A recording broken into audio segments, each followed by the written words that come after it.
negative? Ask someone close to you. Just kidding. If you're wondering, am I negative? What is negativity? Here are some definitions of negativity. Gloomy. You're gloomy. You're pessimistic. You're critical. Everyone say critical. They say before you criticize someone, you should walk a mile in their shoes. And then when you do criticize them, you'll be a mile away and you'll have their shoes.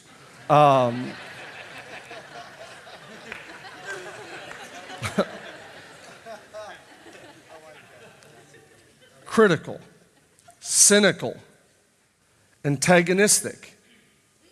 You always see the downside. These are not my words. This is just if you look up definitions. You always see the downside. You'll say things like this. You'll say, I just call it like I see it. Then change what you're seeing. You'll say things like, I just speak the truth. I just speak the truth. Well, maybe begin to add some truthful things that are good. You may say things like, I'm just stating the facts. People need to understand. I'm not being negative. I'm just stating the facts. We justify it. I want to help you today. We justify it because we could look at someone else posting on social media or talking stuff about politics or trashing, whatever. Like, we could look at someone else doing it and we'll say, wow, she is so critical. She's so critical. But then when we do it, we'll say, well, I'm just giving feedback. When someone else does it, when someone else sort of stiffens up, and you're going to look at them and say, they're so stubborn. They're so stubborn. But when you do it, you say, I'm firm. I'm just firm. When someone else wavers, they're back and forth, and you can say, they're so wishy-washy. But for you, you would compliment yourself and say, well, I'm flexible. In all of these ways, if we continue to justify negative thoughts, negative speech, I'm just taking it off, Pastor Micah, then I don't know that we'll ever really begin to see the potential that I could do better. There's better in me. As a husband, as a dad, as a Christian, as someone on social media, as an employee, as a classmate. No, there's more in me. I could be better. If we're not careful, negativity becomes part of just our everyday life, and we don't even live aware of it. We almost start to accept it as the norm. Here's what I would like you to do. So for those that are struggling with trying to define what is negativity, like I'm not negative, I'm flexible, I'm firm, I'm what? Okay, let's go past that. Let's go past that. Let's not look at, I'm stating the facts, Pastor Micah. Let me give you one of the definitions of negativity. When I read this, I think it could really help all of us. Here's one of the definitions of negativity. Moments that are marked by the absence, withholding, or removal of positives. I want you to think about that. So don't view it as when you say, I hate this rain, and someone says, switch it. Don't view it, I'm just stating the facts. Maybe look at it through this definition of, is my life full or inclusive of positives? So let's look at the reverse side of it. Instead of debating what negativity is, are you even thinking or saying or speaking positive things? So when you're negative, it's the absence of this. It's not that you won't have moments in your life where you see things that you don't like, or even say things you don't like. It's when that's basically all you do. all you do is talk about the downside, never the upside, the things you don't like. The other day we're driving down the road, and our family now, our kids are doing it, and it has really been something that sparks a lot of conversation. Just having this switch it. My two youngest they're 10 and 9. They've never been to Disney, and so we had booked a trip in the next couple of months to take the youngest ones to Disney for a week. And so in planning the trip, Angel is saying, and I'm just giving an example, but Angel is saying, I hate if we're going to have to drive. 17 hours, 35 minutes. I hate if we're going to have to drive. I hate the thought of, And in that moment, this is one of probably 100 conversations we've had where it's like, okay, if we were to switch the wristband, what's the positive? Right? The positive is, do you know how many families wish they could go to Disney for a few days with their kids? So sure, 4 people coming into the gym and you hate early mornings. Do you know how many people wish they could get out of bed in the morning? I've got a guy at the restaurant I talk to all the time whose wife is bedridden. He gets breakfast and takes breakfast home to his wife every day. I hate this morning. Well, there's a lot of people that would love to have breath this morning. I hate this rain. Well, there are some people that are thanking God that it rained because for whatever reason they needed the rain. Do you see that all of us, if we're not careful, we live a life that is void of the positives. And we continue to say the things that are negative. When we talk about no negativity November, what could that look like? There's just a few things that I would say we could start with. No drama. When we say no negativity November, this is Thanksgiving month. We're honoring veterans. We're going to eat turkey and ham and pie and we're going to be thankful. What if that kind of month had no drama? Some people are driven by drama. No drama, no dishonor. No dishonor. You're not looking for people to trash. No division or disputes. Our nation is so divided right now. Whether it's racially or politically or, you always have segments and fractions going on religiously. You got all of these things. What if people would just commit, I don't want to live that kind of a life. I don't want it to be said that my life was a negative life, a pessimistic life. Choices, attitudes, thoughts. I heard the true story. I heard the true story about a man by the name of Jerry. Jerry was in restaurant management, always in a good mood. He always had something positive to say. When people would ask Jerry how he was doing, he would respond, if I were any better, I'd be twins. Jerry was often asked by his employees, his team, even other parts of the organization, Jerry, how are you always so positive? He would reply, each morning I'll wake up and I say to myself, Jerry, you have 2 choices today. You can choose to be in a good mood or a bad mood. I'm going to choose to be in a good mood. He said, each time something bad happens, I can choose to be a victim or I can choose to learn from it. Jerry said, I choose to learn from it. He said, every time someone comes to me complaining, I can choose to accept their complaint or I can point out the positive side of life, and I choose to be a positive pointer. One morning, true story, Jerry is in the restaurant, in the business. The back door opens and he's held up at gunpoint by 3 people robbing the business. They would tell in the story that Jerry was so nervous that his hands were shaking. He was actually trying to open a safe and could hardly get to the codes and hands shaking. And in that moment, they began to shoot Jerry. Jerry was rushed to the local trauma center, and when they wheeled Jerry into the emergency room and he saw the expressions on the faces of the doctors and nurses, Jerry said, I got really scared, and he could read in their eyes that they were looking at him as if he were a dead man. Jerry would tell later, he said, I knew in that moment that I needed to take action. And when they asked him what his response was, he said that the nurse was shouting out questions to him.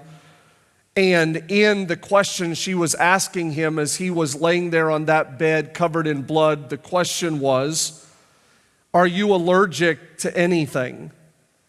Jerry would tell later that in that moment, he took a deep breath and he yelled out, I'm allergic to bullets.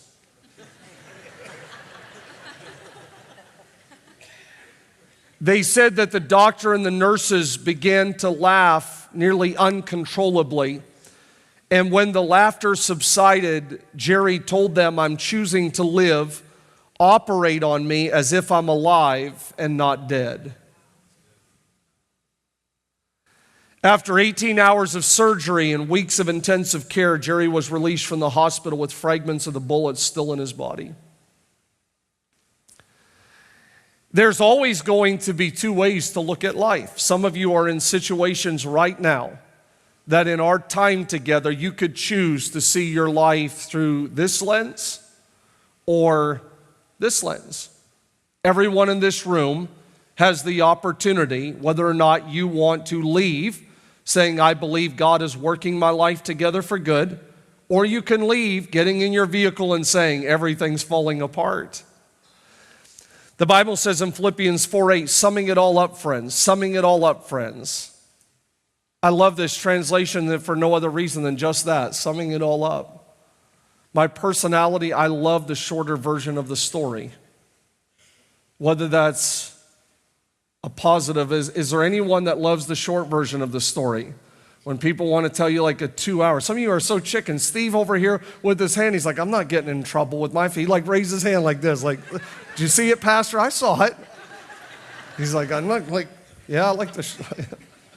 That was funny. It's like right here, yeah. I try to listen to the lengthy story a little bit better. I really do. But anyway. Summing it all up, friends. I'd say you'll do best. We're talking about the best life. I'd say you'll do best by filling your minds and meditating on things true, noble, reputable, authentic, compelling, gracious, the best, not the worst. The beautiful, not the ugly. Things to praise, not things to curse. Put into practice what you learned from me, what you heard and saw. Realize, do that. And God, who makes everything work together, will work you into his most excellent harmonies. Our thoughts, our mind, our meditation, it's important. The Bible's going to talk about it about 400 times. So even when we have conversations like this and we say, how important is this? It's pretty important that the Bible would reference it about 400 times. That your mind, your thoughts, your meditation needs to be a priority in your life. He said, summing it all up, you're going to live the best life if you think about good things. Like Facebook. And the magazines at checkout. Because it's really going to lift your spirits. There's sometimes you can do those things and you're just feeling dirty and down. You're not even sure why you feel dirty and down. He said to sum it all up, you need to really guard what's going into your mind. We have opportunities every day to drive down roads of depression and discouragement. But we will all choose whether or not we're going to park there. You're going to go to work, you're going to have it. You're going to go to school, you're going to have it. You could turn on the news for 5 minutes and you're going to have it. So we drive down those roads, but we don't have to park there. We don't have to stay there all day. We don't have to be like, this day was a waste. No, it doesn't have to be a waste. We also have internal dialogue. When you study this, you will find that listen to people. You know, I'm a dad, I have 4 kids. Just listen sometimes to them. I'm a sports fan, but even athletes sometimes, not only my own kids, other athletes, constantly telling them, like, that was 4 plays ago, get your head back in the game. Coaches will say that, like I know you fumbled or dropped the pass or missed, but get your head back in the game. What they're saying is that your thoughts, if you're not careful, are constantly trying to pull you down and pull you backwards. In this internal dialogue, when you begin, if you really took this wristband thing and you have your own gym moments where you're like, I'm going to listen to the next 4 guys stepping in here. I'm going to do that. Like, have your own moments, whether or not it's others or your own life, where you just listen. Just listen to people that will say things, I probably did that wrong. Why do you do something and then the first thing you're going to say is, I probably did that wrong? People will say things like, I know I didn't do that right. I always find a way to screw everything up. I've heard that several times just this week, where people will just say, I always find a way to screw everything up. In your mind, not only about yourself, but even about others. You could just walk by people, and your natural DNA reaction could be internally, why are they so fill in the blank? You could just walk around just thinking that stuff. Why does she? Why does he? I want this to sink into your spirit, because when he's saying you're going to do your best, you're going to do your best, you're going to live the best life if you will put positives inside your head, the good, not the bad, the best, not the worst. They say, when you look at studies, and maybe some of you are like, Pastor Micah, there's no way. That's impossible. I don't believe what you're telling me right now. You don't know my husband, or you don't know, But they say that most people have 85 billion brain cells. They're neurons. And I know some of you, like, you're just looking down your row, you're like, there's no way he does. No, there's no way she does. Like, Pastor Mike, I don't believe it. You haven't worked with them.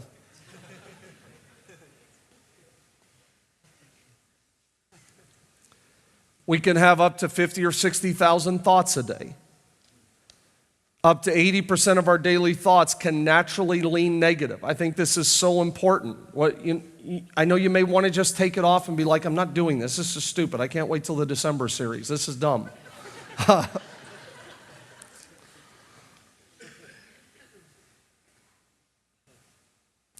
Up to 80% of your thoughts can lean negative.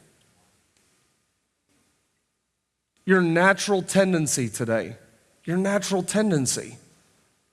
is going to constantly be pushing you to always see the downside of life. You're always going to think, I don't want to drive 17 hours. Your natural tendency is always going to be to walk in the gym and be like, I hate mornings. I hate the rain. Like, you need to know that. So if you're going to live a positive life, if you're going to live the 20%, if you're going to live the 1 out of 5, you're going to have to fight against what your DNA or genes is wanting to do. You're going to want to give people a piece of your mind. You're going to want to push back. You're going to want to get even. You're going to want to say, I just want to say it, speak it. You're going to have to fight back against that. Out of those negative thoughts and the amount of thoughts that you have, they say about 500 of those are intrusive thoughts. And you've heard this before, but I hope maybe really the Holy Spirit just turns a light on in your mind and heart today. That out of those thoughts, so when you have 500 intrusive thoughts a day, those are very damaging, degrading, demeaning kind of thoughts. Like those 500 intrusive thoughts, when you read about them, can be very damaging. And we hear this, it's a train of thought, Brittany. It's a train of thought. And that train is going to take you somewhere. So maybe you say it like this. Maybe you say, I've been thinking about this all day. Maybe you say things like, Pastor Micah, my mind just races. All these thoughts keep running through my head. People will often say, my mind goes a million different directions. Anyone that would raise a hand and be like, yeah, sometimes I do. Me, over here, Steve. I'm kidding. I'm kidding.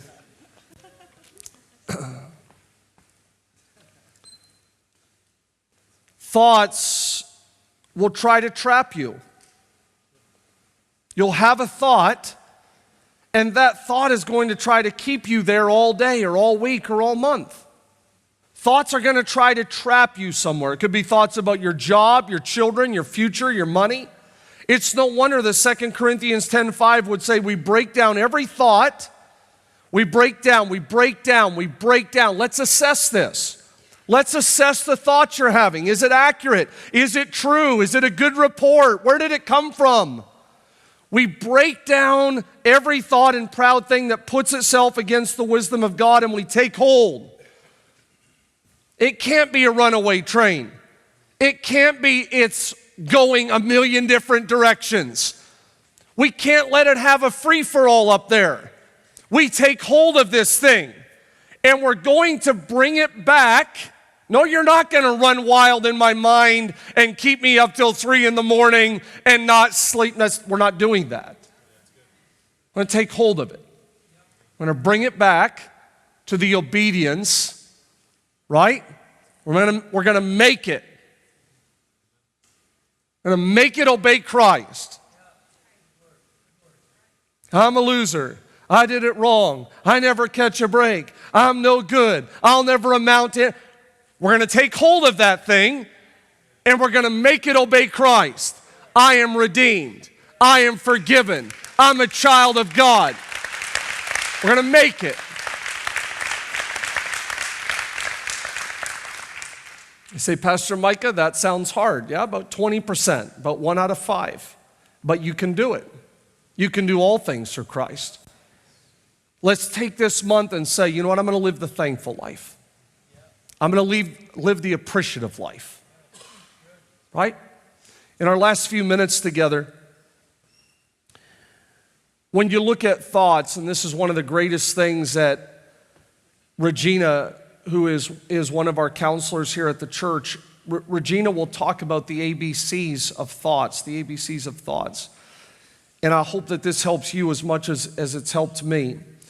A, what activated the thought? What activated the thought? I've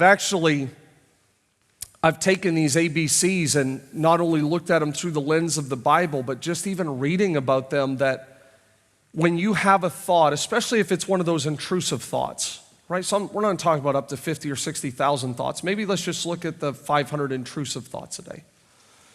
They say that a lot of times it's your senses will activate the thought. A song could activate the thought. With the senses, a smell. You could actually smell something and it takes you back to your childhood.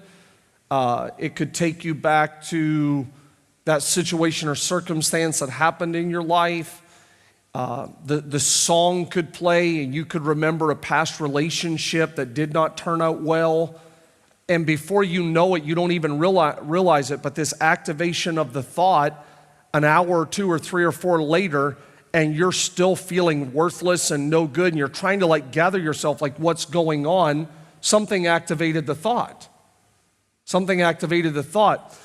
B is really important when we're talking about the ABCs of thoughts. Do I believe this thought? Do I believe this thought? So when it's activated and you start feeling less than, you start feeling like a failure, you start thinking. B is important because you need to honestly answer, do I believe this thought about myself right now? Do I believe this thought about my family right now? And then C, what is the consequence of this thought? This is your reaction or response. Right? So you could have something that activates a thought. You start believing the thought, and then you're walking through the house frustrated, whether it's your spouse or your kids, maybe it could be your coworkers, or they're like, what's the deal with this guy? What's going on with her? Because ultimately there is going to be a consequence for these runaway thoughts. Like if we don't take them, if we don't bring them back and say, listen, you obey Christ. That was 10 years ago. That was 20 years ago. You liar, right? The Bible says he's the father of all lies. If we don't bring it back to the obedience of Christ, there will be a consequence that everyone around us is going to pay for us letting these thoughts have a free-for-all in our head and in our lives. When we have these thoughts, they then stir emotions and feelings that will spark or initiate a behavior. It's only fair that we ask, right? So when you read that verse of scripture with me this morning, it said, is it true? That was one of the things, is it true? What's going on right now? Is it even true? I think we need to ask ourselves, is this thought based on feelings or facts? Is this thought based on feelings or facts? I love what they say, that if we took thoughts or emotions to court, would there be enough actual evidence and facts to present a case? Would this thought stand up in court? 28 years of pastoring where people could say, and I'll do this often with people and just talking to them, and they'll say, Pastor Micah, he or she don't like me. Well, how do you know they don't like you? Well, I can just tell, you walk in a room, people go quiet, they went to like art painting night, they didn't invite, it's amazing how sometimes we start conjuring things up in our head. But if we took some of those scenarios to court, and they were like, okay, present your case, and we started saying, well, I think possibly, maybe, might, they would be like, we're going to throw this case out because there's not enough facts. But the enemy loves to take assumptions and presumptions. You know, the devil wants you depressed. He wants you down. You know that? He doesn't want you to have joy unspeakable and full of glory. The enemy doesn't want you to have the peace of God that passes all understanding. The enemy doesn't want you to say, I've learned in whatever state I'm in to be content. The enemy doesn't want you to say, I'm an overcomer. I've got the abundant life. So he's going to stir up all of these assumptions and presumptions and feelings and emotions that would never stand up in court. And he wants you to live your life losing sleep, stressed out, maxed out, driving down the road, looking in the mirror of your life, borderline despising yourself. And the writer said, Paul told this church in Philippi, you want to live the best life? Get yourself a wristband. Not really, but in a way. And start thinking about the good things and the blessed things and the Thanksgiving kind of things. And don't let yourself get pulled into all of those runaway thoughts that are going to constantly drag you down. Each week we receive calls from all over Ohio, places like Cleveland, Toledo, Columbus, Mansfield, and Akron, just to name a few. And we hear stories about renewed relationships with Christ, hope restored, and people just being refreshed by the message. Help Storyside, help Ohio. Help us transform lives in your community. You can give by one of three ways: by logging into StorysideChurch.com, by downloading the app, which is free on both Apple and Android devices, or you can text the number that is on the screen in front of you. One of the important things to know, that it's not about how much you give, but it's about how you give what you have. Thank you for joining us.